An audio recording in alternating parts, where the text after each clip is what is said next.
O que a gente tinha de informação não era animador, né? E o que cada vez mais coisa aparece, cada vez é menos animadora essa janela de transferências do Atlético, porque é uma janela melancólica. É uma janela que o Atlético não quer investir, é uma janela em que o que aparece é oportunidade. E claro que o que aparece é oportunidade, e a oportunidade nem sempre vai ter o mesmo nível do que uma contratação que demanda investimento, né?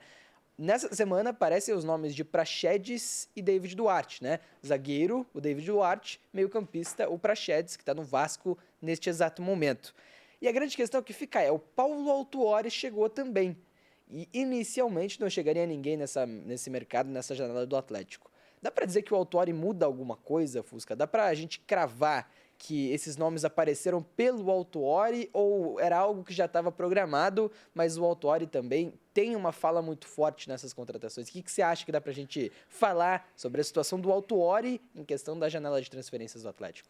Olha, Vincenzo, bom, primeiro de tudo a gente não tem mais uma equipe de scout no Pois é, momento. isso é um ponto importantíssimo. Então, todas as contratações passam, né, pelo crivo do Paulo Tuori ou vêm de indicações de empresários que eu acredito que o Atlético não, não tenha aceitado muito esse tipo de situação no mercado nas últimas janelas. No Mas caso do então... Praxedes é o André Cury, né? O empresário dele, André Exato. Cury, que tem uma relação recente com o Atlético muito próxima em questão do Vitor Roque, né? Então Aham. dá pra saber ali que alguma coisa tem nessa história aí, né? Perfeito, e o Paulo Tuori, né, gente, é um cara muito bem relacionado, Pois tem um é. networking enorme em todo o mercado brasileiro. Eu acredito que sim, ele tem influência nesses nomes e em outros que surgirem aí, até que o Atlético passe por toda essa reformulação do departamento de futebol que está acontecendo no momento e que, naturalmente, vai ser conduzida por ele, né? Logicamente, e assim, é interessante, porque o Autuori, nas últimas passagens dele, também teve muita fala sobre isso. O Autuori agora chega para ser um dos caras a serem ouvido na batida do martelo, né? Porque, por exemplo, você vai pegar a questão do TT, ponta direita, que o Atlético encaminhou e não conseguiu fechar o negócio. Não conseguiu por quê? Porque o Paredes Petralha não quis fechar o negócio. É muito simples, inclusive, de colocar isso aqui. E o Autuori agora chega para ser mais uma etapa nessas negociações. Talvez mais uma etapa para o sentido positivo de que algo que não vai ajudar não vai chegar no Atlético.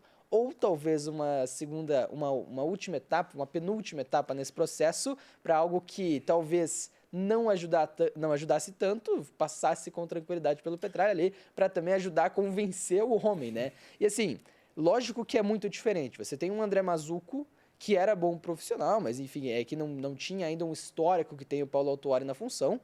E você tem o Paulo Autuori, né? O André Mazuco pedir grana é uma coisa, o Autuori Exato. pedir grana é outra completamente diferente, até porque o Autuori já tem 2 passagens no clube, já mostrou que é capaz sim, de montar elencos interessantes. Então, muda muita coisa. O nível de experiência entre os dois é bem diferente, e logicamente que isso muda muito, né, cara? Agora, um ponto que é muito interessante de falar sobre essa chegada do Autuori e o mercado do Atlético é também pensar em como o Fernandinho fala sobre isso. O Fernandinho deu uma entrevista ontem na Arena da Baixada depois da derrota do Atlético, e ele fala que ele prefere que trabalhe com um elenco mais enxuto, com menos opções, mas um elenco que pode ser trabalhado de melhor maneira, né? Quanto menos opções você tem, melhor você consegue trabalhar os atletas em específico, né? É isso que diz o Fernandinho. É isso que pensa também o Varini. E aí eu até pergunto para ele, mas já foi conversado com o Autuori, isso já foi alinhado com a direção, há esse direcionamento de cima? E ele falou que ainda não, mas que provavelmente isso vai acontecer no final da temporada.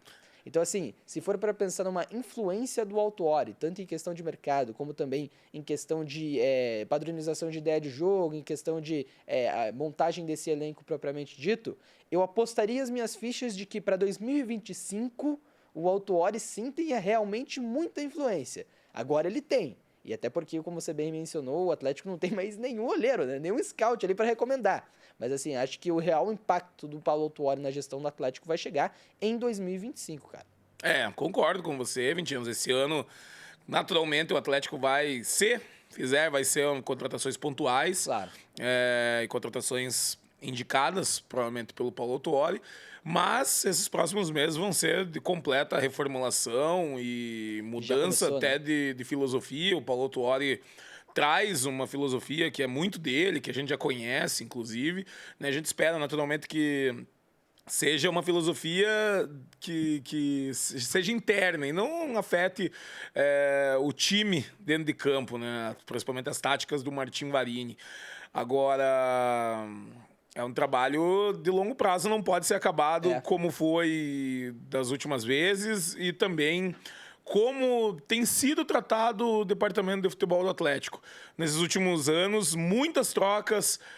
Dificilmente um diretor fica mais de 6 meses no cargo. Isso é uma bizarrice completa, né? também. E o próprio Paulo Autuori também dificilmente fica muito tempo, porque ele larga, ele sai também, né? Então, assim, juntou o útil ao agradável ali. O Atlético não gosta de deixar os caras trabalharem e o Autuori não fica muito tempo nunca também, né? Mas eu acho que, de momento, o Atlético precisa do Autuori e o Autuori precisa do Atlético, né? Com certeza. Então, eu acho que não teria casamento mais perfeito aí pros dois lados. Que seja um bom trabalho aí, que ele consiga nos ajudar. Eu acho que para esse ano, de fato, o cobertor tá curto. Demais.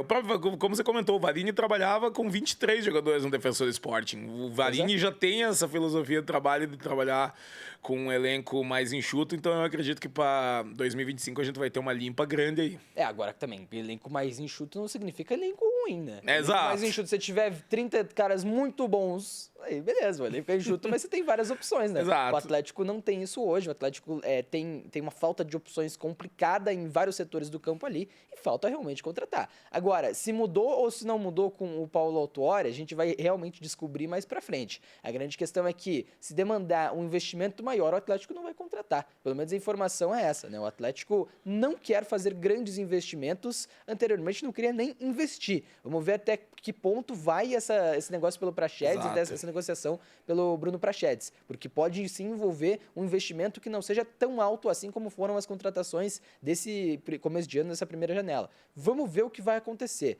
mas a grande questão é que o investimento da temporada, o grosso do investimento já foi feito. E agora o Atlético tem que lidar com isso, né? Esse que é o grande ponto. Cara, queria saber o que você que está assistindo esse vídeo acha sobre isso. Acha que o Paulo Autuori vai dar certo ou não vai dar certo nessa função aí de diretor de futebol, em cuidar das transferências do Atlético também. Aqui a gente responde os questionamentos que vem lá do nosso clube de membros, lá no WhatsApp. Então, se você quiser se tornar um membro, manda uma mensagem aí pra gente nos canais oficiais da Atlético que a gente responde. Faz você se tornar um membro da Atlético. Deixe o seu like, se inscreva no canal e tamo junto, cara. Até a próxima. Um abraço. Valeu!